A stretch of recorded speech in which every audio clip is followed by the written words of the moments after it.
ലോക്സഭാ തെരഞ്ഞെടുപ്പിന് ശേഷം CPM-ലെ തർക്കം മറനീക്കി പുറത്തു വന്നിരിക്കുകയാണ്. ഇത്ര വലിയ തോൽവി വരാനുള്ള കാരണം എന്താണ് എന്ന രീതിയിൽ അണികൾക്കിടയിൽ വലിയ ചർച്ചകൾ പോലും പുരോഗമിക്കുകയാണ്. കാരണം അന്വേഷിച്ചുകൊണ്ട് നേതൃത്വത്തിനെതിരെ വിരൽ ചൂണ്ടുന്ന നിലയിലേക്ക് കാര്യങ്ങൾ എത്തിയിരിക്കുന്നു. പിണറായി വിജയന്റെ ധാർഷ്ട്യമാണ് തോൽവിയുടെ പ്രധാന കാരണമെന്ന് ചില വിമർശനങ്ങൾ ഇന്നലെ തന്നെ വന്നിരുന്നു. മാത്രമല്ല CPM-ന് വോട്ടാകുമെന്ന് പ്രതീക്ഷിച്ച സമസ്ത പോലും ഇന്നലെ തിരിഞ്ഞുകൊത്തി.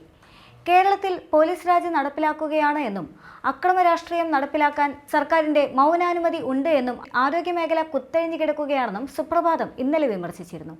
CPM-നോടൊപ്പം നിന്നതുകൊണ്ട് തന്നെ CPI-യുടെ പോലും ധാർമ്മികത പോലും ചോദ്യം ചെയ്യപ്പെടുന്ന സാഹചര്യമാണ്. അർഹതപ്പെട്ട രാജ്യസഭാ സീറ്റ് നിഷേധിക്കുന്നതുമായി ബന്ധപ്പെട്ട് ഘടകകക്ഷികളിൽ നിന്ന് പോലും ഇടതുമുന്നണിയിൽ വലിയ വിമർശനം ഉയർന്നിരുന്നു.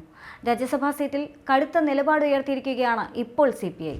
രാജ്യസഭാ സീറ്റ് പാർട്ടിക്ക് ഏറെ അർഹതമായ സീറ്റ് എന്ന് CPI ഉറപ്പിച്ചു പറഞ്ഞു കഴിഞ്ഞു. ഉഭയകക്ഷി ചർച്ചയിൽ നിലപാട് കടുപ്പിച്ചിരിക്കുകയാണ് ഇപ്പോൾ ബിനോയ് വിശ്വം. അതിനു പിന്നാലെയാണ് അണികൾ നേരിട്ട് ചോദ്യം ചെയ്യുന്ന നിലയിലേക്ക് കാര്യങ്ങൾ എത്തിയിരിക്കുന്നത്. ലോക്സഭാ തെരഞ്ഞെടുപ്പ് ഫലം വന്നതിന് പിന്നാലെ ആലപ്പുഴ CPM-ലെ വിഭാഗീയത വീണ്ടും മറനീക്കി പുറത്തെത്തി.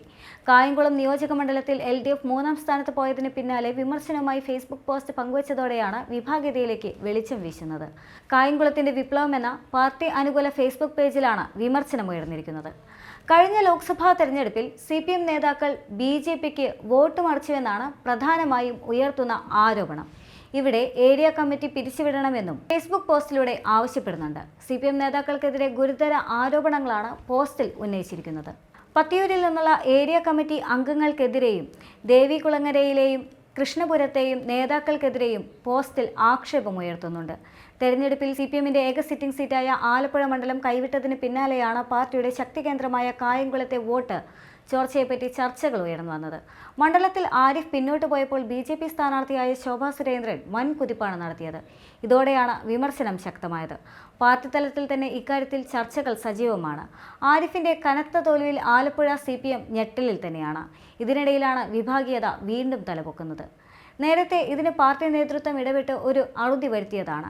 നിലവിൽ ഓരോ നേതാവിനെയും പിന്തുണച്ച് പ്രത്യേകം ഫേസ്ബുക്ക് പേജുകളുണ്ട്. സൈബർ യുദ്ധത്തിനും ഇടക്കാലത്ത് താൽക്കാലിക വിരാമമിട്ടിരുന്നു. ഇതിനുശേഷം കുറേ നാളുകളായി ഗ്രൂപ്പുകൾ സജീവമല്ലായിരുന്നു.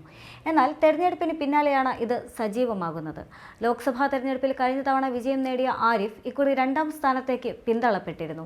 എന്ന് മാത്രമല്ല BJP കൂടുതൽ കരുത്താർജിക്കുന്നതും ഫലങ്ങളിൽ നിന്ന് വ്യക്തമായിരുന്നു. 60,000-ൽ അധികം വോട്ടുകൾക്കാണ് KC വേണുഗോപാൽ മണ്ഡലം പിടിച്ചെടുത്തത്. ശോഭാ സുരേന്ദ്രൻ NDAക്ക് വേണ്ടി ഏതാണ്ട് 3 ലക്ഷത്തിന് അടുത്ത് വോട്ടുകൾ നേടിയതും ശ്രദ്ധേയം തന്നെയാണ്. ഇതിനെല്ലാം ഇടയിലാണ് വോട്ട് മറച്ചുവെന്ന ആരോപണമായി CPM അനുകൂല ഗ്രൂപ്പ് തന്നെ രംഗത്ത് വന്നിരിക്കുന്നത്. കഴിഞ്ഞ തവണ നേടിയതിനേക്കാൾ 1 ലക്ഷത്തോളം വോട്ടാണ് CPM-ന് ഇക്കുറി കുറഞ്ഞിരിക്കുന്നത്. NDA നേതാക്കൾക്ക് ആവട്ടെ 1 ലക്ഷം വോട്ട് അധികമായി കിട്ടിയിട്ടുമുണ്ട്. ഇത് CPM-ൽ പുതിയ ചർച്ചകൾക്ക് വഴിയൊരുക്കും എന്നുള്ള കാര്യവും തീർച്ചയാണ്.